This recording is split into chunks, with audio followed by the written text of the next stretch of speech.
USAO is committed to seeing its students grow in all areas of life.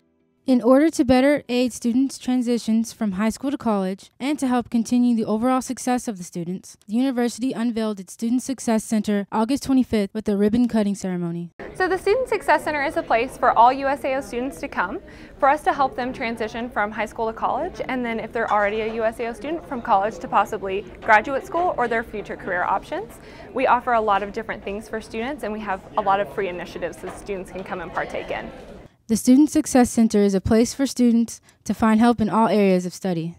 There are math and science tutors, writing tutors, IDS tutors, and even peer mentors. All tutors are current students who have been through the area of study they're mentoring in. The Student Success Center is important because all students need a place to go where they can feel comfortable studying and getting tutoring help.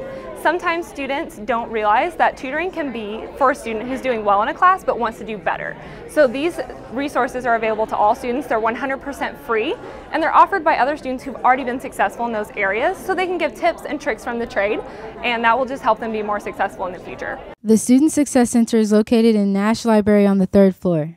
Its hours are Monday through Thursday, 9 a.m. to 9 p.m., Friday, 9 a.m. to 4 p.m., and Sunday, 4 p.m. to 8 p.m. Reporting for Around the Oval, I'm Shaquetta McCaskill.